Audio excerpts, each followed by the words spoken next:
Assalamualaikum warahmatullahi wabarakatuh. Salam pencerahan. Apa kabar pemirsa TVmu dimanapun Anda berada? Kembali lagi bersama saya Rizky Nurul Ilmi dalam Berita TVmu. Serangkaian informasi yang cerdas dan mencerahkan tentunya akan kami hadirkan selama 30 menit hanya untuk Anda. Inilah Berita TVmu selengkapnya.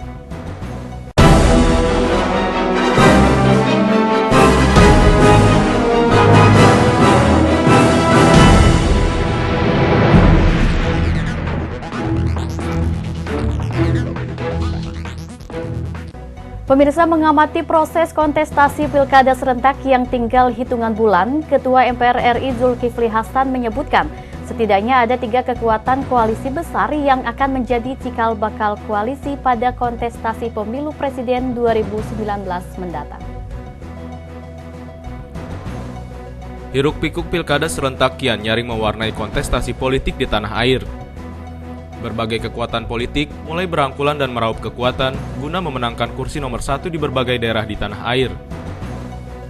Mulai dari isu bergabungnya sejumlah partai politik dalam sebuah koalisi, hingga saat ini di Tenggarai Tengah ada 3 koalisi besar yang siap bertarung dalam Pilkada serentak pada Desember mendatang.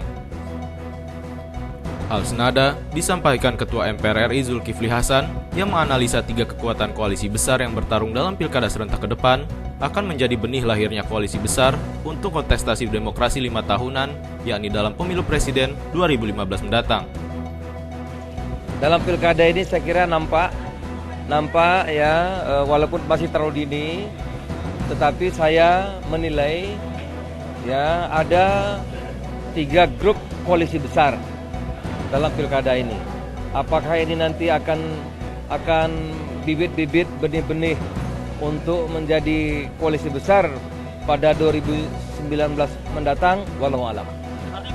Prosesi Pilkada serentak yang tinggal hitungan minggu jelas tengah menarik perhatian masyarakat di tanah air. Karena Pilkada serentak menjadi momentum akbar prosesi pergantian kepala daerah di seluruh wilayah tanah air. Untuk itu, dalam prosesi tersebut masyarakat perlu dengan jeli dalam memilih dan menentukan figur yang paling pantas memimpin daerahnya masing-masing guna mewujudkan program daerah yang lebih baik ke depannya. Tim TVmu memberitakan dari Jakarta. Penyidik Direktorat Tindak Pidana Ekonomi dan Khusus Bareskrim Polri memeriksa mantan Direktur Utama Pertamina Karen Agustiawan sebagai saksi dalam kasus dugaan korupsi Kondesat yang melibatkan PT Trans-Pasifik Petrochemical Indotama dan SKK Migas. Penyidik Direktorat Tindak Pidana Ekonomi dan Khusus atau Dirtipideksus Bareskrim Polri memeriksa mantan Direktur Utama Pertamina Karen Agustiawan sebagai saksi dalam kasus dugaan korupsi kondensat yang melibatkan PT TPPI dan SKK Migas. Karen diperiksa karena ketidakselarasan pembayaran kondensat dengan skema yang dibuat mantan Menteri Keuangan Sri Mulyani. Untuk itu, Direktur Tipideksus Polri Brigjen Victor Simanjuntak mengatakan, penyidik Bareskrim Polri akan mengklarifikasi alasan-alasan penolakan Pertamina untuk pembelian RON 88 hasil PT TPPI. Sekaligus menanyakan bagaimana nasib pembayaran kepada SKK Migas. Mengolah kondensat itu menjadi RON 88 dan solar. Maksudnya itu mau dijual ke Pertamina. Tetapi waktu itu Direktur Pertamina mengatakan tidak mau membeli hasil olahan kondensat dari TPPI dengan alasan bahwa alasannya ini yang perlu kita klarifikasi atau kita periksa sekarang Bu Karen untuk itu. Ini mungkin pemeriksaannya belum selesai. Dalam kasus ini pun, penyidik telah menetapkan pendiri PT Trans-Pasifik Petrochemical Indotama atau TPPI, Honggo Wendratmoko. Dan 2 pejabat SKK Migas, Deputi Finansial Ekonomi dan Pemasaran SKK Migas, Joko Harsono dan mantan Kepala SKK Migas, Raden Priyono. Noviani Nuraini, Trio Prasetyo memberitakan dari Jakarta. Pemirsa, Badan Nasional Penanggulangan Bencana atau BNPB membuat upaya antisipasi kekeringan. Rencananya antisipasi akan dibuat dalam jangka panjang dan jangka pendek. Berikut selengkapnya. Baru akan terjadi pada Desember 2015. Kemarau panjang yang akan menyebabkan kekeringan di beberapa wilayah di Indonesia seperti Jawa, Bali, dan Nusa Tenggara. Musim penghujan di Indonesia diprediksikan baru akan terjadi pada Desember 2015. Kemarau panjang yang menyebabkan kekeringan di beberapa wilayah di Indonesia seperti Jawa, Bali, dan Nusa Tenggara. Persediaan air yang ada diprediksi tidak mampu mencukupi kebutuhan. Kekeringan dengan adanya dampak El Nino diperkirakan sampai dengan akhir November 2015. Puncak kekeringan diperkirakan Oktober-November. Itu akan terjadi puncak kekeringan yang tentu saja sungai-sungai kering, kemudian cadangan air berkurang, sehingga dalam hal ini ya kita berharap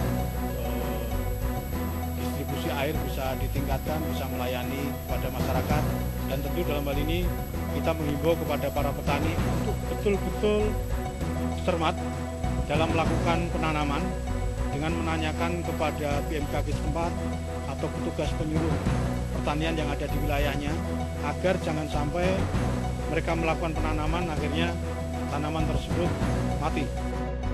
Dalam hal ini, Kepala Pusat Data Informasi dan Humas BNPB Sutopo Purwonugroho mengatakan bahwa puncak kemarau akan terjadi pada Oktober hingga November mendatang.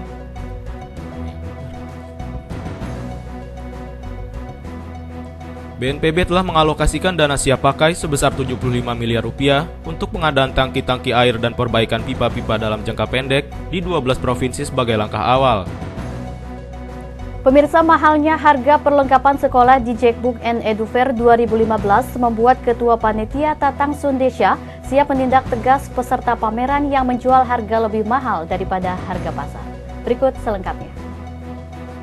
Gubernur DKI Jakarta Basuki Cahayapurnama sebelumnya batal memberikan sambutan di Jackbook and Edufair 2015 karena melihat harga perlengkapan sekolah seperti buku tulis, ballpoint, serta tas yang lebih mahal dari harga pasar.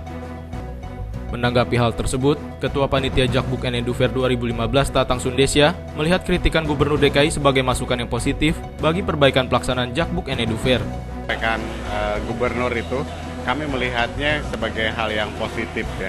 Itu sebagai obat untuk perbaikan kami, karena selama ini sebelum pameran ini berlangsung, kepada para peserta sebagai salah satu persyaratannya atau boleh dikatakan sebagai regulasi, diantaranya adalah mereka harus bersedia membuat pernyataan bahwa harga yang di pameran itu lebih murah dari harga yang ada di pasaran. Kemudian Lebih lanjut, ia menyatakan siap menindak tegas peserta Jackbook and Edufair 2015 yang menjual perlengkapan sekolah lebih mahal daripada harga di pasar. Kita sudah memberikan teguran tegas kepada peserta itu. Artinya kita tidak bisa mengakomodir lagi peserta itu di pameran. Tatang kemudian menambahkan permasalahan lain yang terjadi pada pameran ini ialah banyaknya pengunjung yang baru mengurus pembuatan kartu debit KJP di lokasi, sehingga terjadi suasana menjadi sangat padat dan aktivitas transaksi menjadi terhambat. Ismail Doni Adityo, M. Surya Saputra memberitakan dari Jakarta.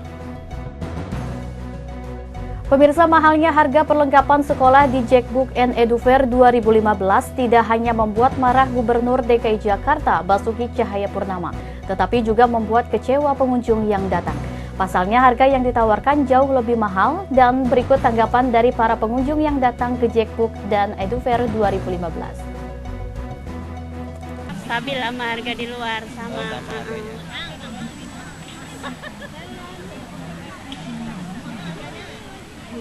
Perasaan beda cuma dikit kali. Bedanya berapa itu? Harganya beda dikit. Namanya nggak ngeluarin lumayan lah. Iya. Apa Mas? Harganya bedanya berapa tuh kalau di sini sama di pasar gitu?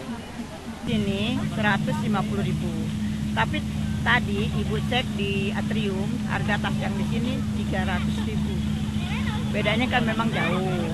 Cuman karena gimana ya, pelayanannya juga sini ya bagus juga sih menurut ibu, tapi nggak tahu kalau yang lain.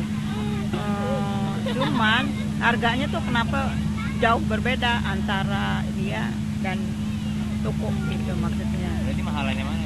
Mahalan yang toko. Kalau di luar agak murahan sih Mas. Beda-beda tipis. Pokoknya beda-beda 2.000, 3.000 gitu. Lebih mahal sih ini sebenarnya. Jadi pelayanan gimana Bu di dalam? Pelayanannya terlalu ini Mas, terlalu padat gitu. Terlalu rame, sempit. Harganya sih sama aja kalau kata saya mah. Sama aja.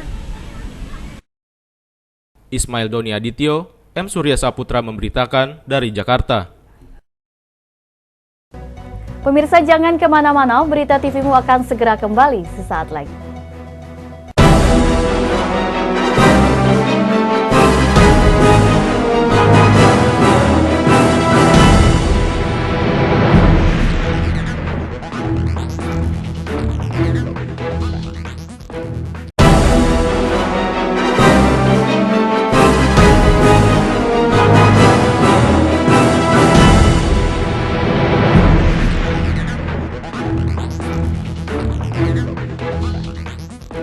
Masih bersama kami dalam Berita TVmu. Pemirsa, Koordinator Nasional Forum Keluarga Alumni Ikatan Mahasiswa Muhammadiyah resmi mengukuhkan Armin Gultom sebagai Ketua Umum dan sejumlah pengurus lainnya pada Selasa 28 Juli kemarin. Berikut informasinya untuk Anda. Setelah resmi menetapkan 13 formatur terpilih dalam prosesi silaturahmi nasional Forum Keluarga Alumni Ikatan Mahasiswa Muhammadiyah atau Vokal IMM pada Juni lalu, Vokal IMM resmi mengukuhkan kepengurusan Koordinator Nasional Vokal IMM dengan menetapkan Armin Gultom sebagai Ketua Umum, dan prosesi pengukuhan ini dipimpin langsung oleh Dewan Tinggi Vokal IMM yang juga mantan Ketua Umum IMM Syahril Syah dengan didampingi Sudarnoto Abdul Hakim yang juga mantan Ketua Vokal IMM. Melalui prosesi pengukuhan tersebut, Ketua Umum yang juga politisi Partai Perindo Armin Gultom menyampaikan target Koordinator Nasional Vokal IMM ke depannya adalah untuk berdiaspora dan mendistribusikan kader ikatan untuk menjawab persoalan bangsa. Alumni IMM ini kan merupakan kelanjutan dari gerakan Ikatan Mahasiswa Muhammadiyah yang punya gerakan 3 dimensi, peran kadernya, peran kader kebangsaan, peran kader keumatan, dan peran kader kemuhammadiyahan. Nah, alumni IMM selama ini sudah banyak sekali di Muhammadiyah dan umat. Yang kurang selama ini, yang agak jauh selama ini adalah dari persoalan kader kebangsaan. Maka fokus periode ini, alumni IMM periode keempat ini, kita akan melakukan diaspora, melakukan distribusi kader lebih dominan terhadap persoalan kebangsaan. Persoalan kebangsaan itu tentu saja tidak hanya persoalan DPR RI atau menteri atau bupati dan wali kota, tapi juga bagaimana bisa dia juga ada di sektor ekonomi, membangun sektor ekonomi, karena memang semua nggak bisa dipaksakan di politik. Tapi yang di politik juga nggak bisa dipaksakan ekonomi, makanya harus saling menopang. Kemudian adik-adik yang punya minat keilmuan, yang punya minat akademis, kita carikan upaya-upaya supaya dia bisa menyelesaikan studinya, meskipun tidak full, tapi kita seoptimal mungkin mengirim kawan-kawan S2, S3 ke luar negeri, sehingga setelah dia pulang nanti, itu menjadi kekayaan bagi bangsa untuk bisa cepat pembangunan di negeri ini. Saya kira itu. Dalam pengukuhan kepengurusan Koordinator Nasional Forum Keluarga Alumni IMM tersebut, sejumlah alumni IMM lintas profesi dan tokoh partai politik hadir mengikuti prosesi yang berlangsung di Bilangan Tamrin, Jakarta Pusat. Yang diantaranya, Ketua Umum Partai Amanat Nasional yang juga Ketua MPR RI Zulkifli Hasan, Ketua Partai Perindo Haritanu Sudibyo, dan Sekjen Perindo Ahmad Raufik, serta Sekjen Partai Solidaritas Indonesia Raja Juliantoni. Tim TVmu memberitakan dari Jakarta. Kepengurusan Kornas Vokal IMM yang baru saja dikukuhkan langsung ditantang untuk menjadi basis intelektual bangsa dalam meningkatkan kualitas sumber daya manusia di Indonesia. Hal senada juga disampaikan Ketua Umum Partai Amanat Nasional Zulkifli Hasan dan Ketua Umum Partai Perindo Haritanu Sudibyo. Dalam pilkada ini saya kira nampak ya, walaupun masih terlalu dini, tetapi saya menilai ya ada 3 grup koalisi besar dalam pilkada ini. Apakah ini nanti akan bibit-bibit benih-benih untuk menjadi koalisi besar pada 2019 mendatang? Wallahu a'lam. Pemirsa, Lembaga Seni Budaya dan Olahraga Muhammadiyah menggelar agenda Wayang Islami. Pementasan wayang kali ini dengan lakon Sunan Tembayat oleh Ki Dalang Junaidi. Berikut selengkapnya untuk Anda. Dalam rangka syiar Islam melalui dakwah kultural, Lembaga Seni Budaya dan Olahraga Pimpinan Pusat Muhammadiyah menggelar pementasan wayang Islami. Pagelaran wayang Islami yang diadakan di Gedung Basio Kompleks XT Square ini menyedot animo masyarakat sekitar. Pagelaran wayang kali ini mengambil lakon Sunan Tembayat atau yang lebih dikenal dengan Ki Ageng Pandanaran oleh Ki Dalang Junaidi. Hadir pula dalam acara ini Ketua Pimpinan Pusat Muhammadiyah Sukriyanto AR dan Ketua Lembaga Seni Budaya dan Olahraga Jabrohim. Menurut Jabrohim, pagelaran wayang Islami ini telah dilakukan di beberapa kota. Sesuai dengan dakwah kultural yang dikembangkan Muhammadiyah, pementasan wayang kulit mengambil tema Wali Songo. Ini pergelaran wayang Islami. Ini merupakan pergelaran yang keempat. Pergelaran yang pertama dilaksanakan di SMA Muhammadiyah 1 Bantul dengan lakon Raden Sahid. Kemudian disambung dengan di alun-alun Kebumen dengan lakon kelanjutannya Sunan Kalijogo. Lalu yang ketiga di alun-alun utara Yogyakarta pada saat Muktamar dengan lakon Raden Paku. Dan ini yang keempat dengan lakon Sunan Tembayat atau Sunan Pandanaran. Kami mementaskan ini dengan maksud agar masyarakat mengetahui bagaimana perjuangan para wali ya, melalui pergelaran wayang kulit. Jadi Jabrohim juga menyebutkan bahwa perhelatan wayang Islami ini akan terus digelar dengan mengambil lakon wali-wali yang lain. Asrul Sabtono memberitakan dari Yogyakarta. Muhammadiyah memiliki berbagai cara dalam mengembangkan dakwah Islam. Satu di antaranya yaitu melalui dakwah kultural. Hal ini disampaikan Ketua Pimpinan Pusat Muhammadiyah Sukriyanto AR. Berikut selengkapnya. Di sela-sela pertunjukan wayang Islami yang digelar Lembaga Seni Budaya dan Olahraga Pimpinan Pusat Muhammadiyah, Ketua Pimpinan Pusat Muhammadiyah Sukriyanto AR menjelaskan mengenai dakwah kultural yang dilakukan Muhammadiyah.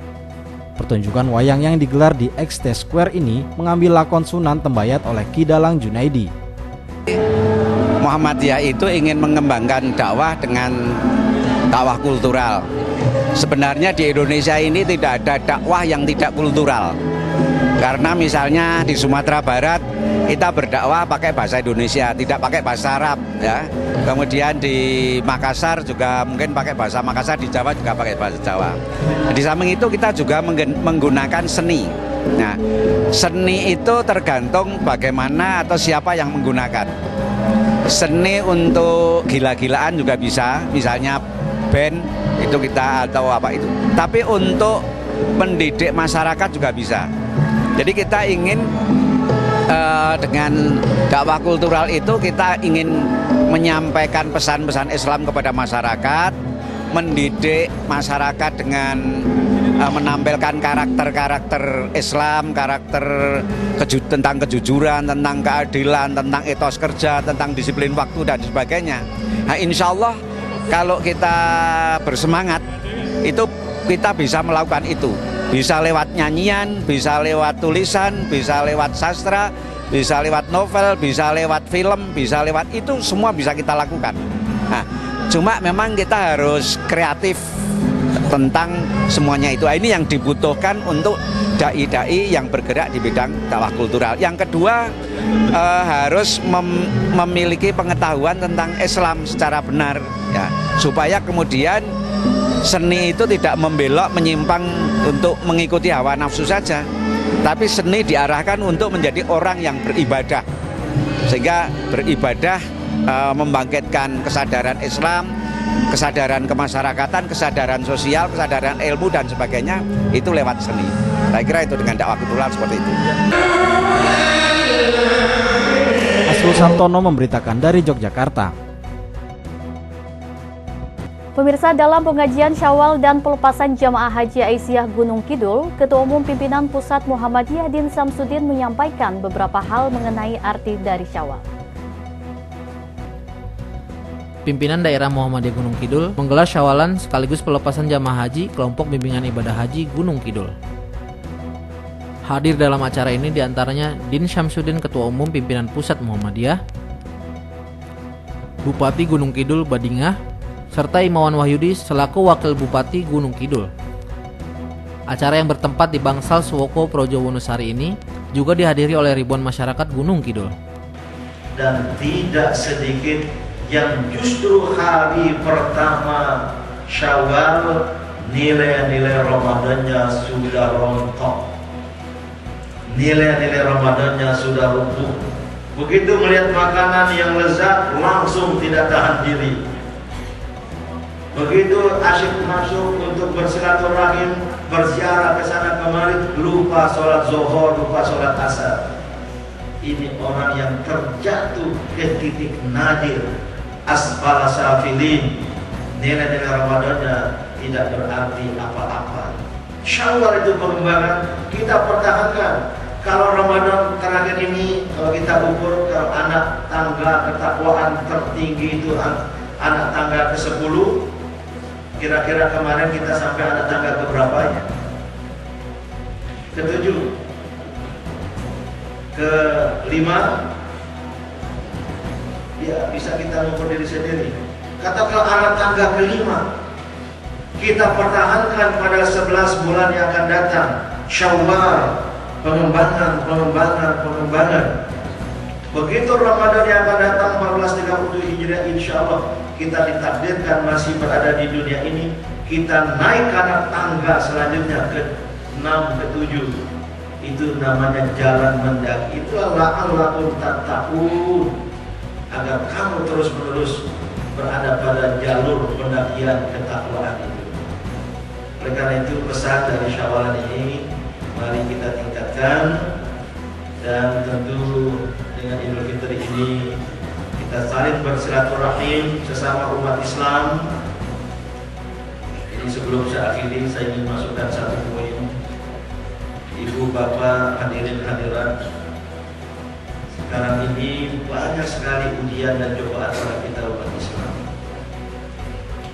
Apa yang terjadi di Papua kemarin dan bagaimana perkembangan di media, termasuk di media sosial itu, dan banyak curhat kepada saya lewat SMS, lewat BB, lewat WA. Tolong Pak Din sebagai MUI begini. Saya sedih sekali.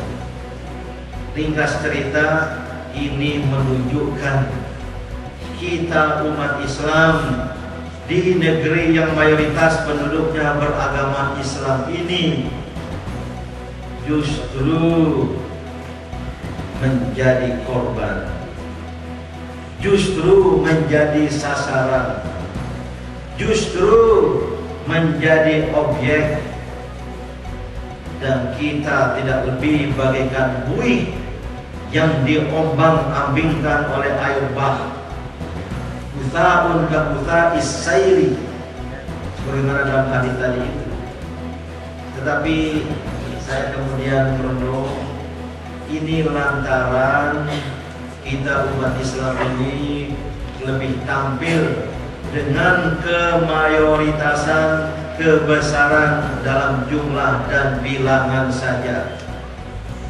Kita hanya mampu meraih kemayoritasan kuantitatif, besar dalam jumlah dan bilangan, belum memiliki kebesaran kualitatif dalam mutu dan kualitas.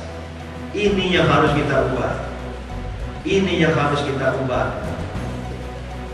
Dan salah satu syarat itu kita harus bersatu. Wala tanaza'u fatafshalu wa tadhhabu riyahukum, kata Allah. Jangan kamu bertikai, jangan kamu berpecah belah, karena kamu akan gagal dan kehebatanmu, kewibawaanmu akan lenyap. Kata kuncinya kebersamaan. Kata kunci yang lain lagi, mari kita meningkatkan kualitas diri. Saya sering kutip ungkapan dalam bahasa Inggris, ada gium istilah pada era globalisasi ini berbunyi no longer number counts. No longer, tidak lagi, tidak selamanya number counts, angka yang berbilang. Tidak lagi ongkos sing kapiturnya. Pada tahun ini, kelompok bimbingan ibadah haji Aisyah Gunung Kidul memberangkatkan 182 jamaah haji. Asrul Sabtono memberitakan dari Yogyakarta. Pemirsa, tetaplah bersama kami dalam Berita TVmu.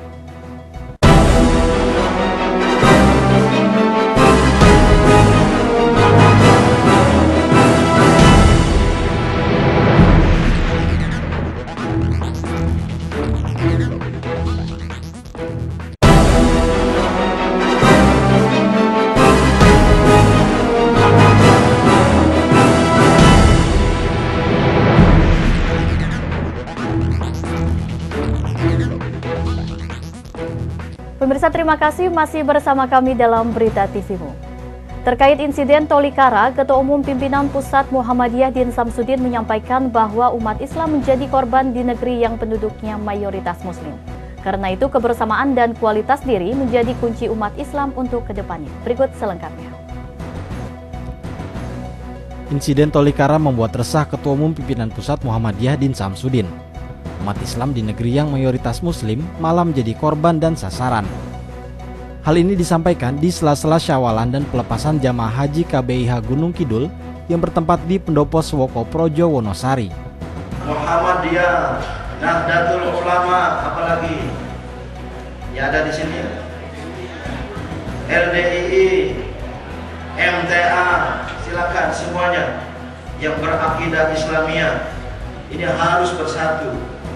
Harus kita punya visi yang sama untuk membangun daerah kita, karena kita adalah Khalifatullah fil ard, wakil Allah di muka bumi. Tentu paling kecil, paling pertama kita menjadi Khalifatullah di kampung halaman sendiri, di tanah kelahiran sendiri. Dalam kaitan inilah saya ingin melompat dalam rangka Syawalan, istilah di sini, silaturahim Idul Fitri, dan pada kita semua kaum beriman, mari kita camkan betul Syawalan seperti pada malam ini bukan hanya seremoni upacara belaka, tapi harus menjadi momentum, menjadi tonggak bagi kaum beriman untuk terus meningkatkan diri. Kebetulan dalam bahasa Arab, Ramadan Yarmadu Ar-Ramdo itu al-tur asyadid, panas yang sangat, yang membakar. Maka ada yang memahami Ramadan itu bulan pembakaran, yaitu kita membakar yuharrik ad-dunub, dosa-dosa, noda-noda yang ada dalam diri kita bakar sebulan penuh. Nah, Syawalan itu mengandung arti banyak di dalam bahasa Arab itu, tetapi tempat air yang kita isi terus-menerus. Maka ada yang memahaminya adalah pengembangan. Jadi sebelum Islam sudah ada istilah ini, Ramadan, Syawal. Tapi kemudian ada ibadat Islam, peribadatan Islam yang ditentukan oleh Allah Subhanahu wa Ta'ala. Tentu ini punya arti yang positif. Maka Syawalan ini adalah momentum tonggak bagi kita kaum beriman untuk mengembangkan apa-apa yang telah kita capai selama sebulan penuh, selama bulan Ramadan yang lalu itu. Din Samsudin juga menghimbau kepada warga Muhammadiyah untuk mempelopori watak cerdas dan merdeka. Asrul Sabtono memberitakan dari Yogyakarta. Pemirsa, itu tadi serangkaian informasi yang cerdas dan mencerahkan yang kami rangkum dalam Berita TVmu. Saya Rizky Nur Ilmi dan segenap kru yang bertugas pamit undur diri dari hadapan Anda. Terima kasih, salam pencerahan dan wassalamualaikum warahmatullahi wabarakatuh.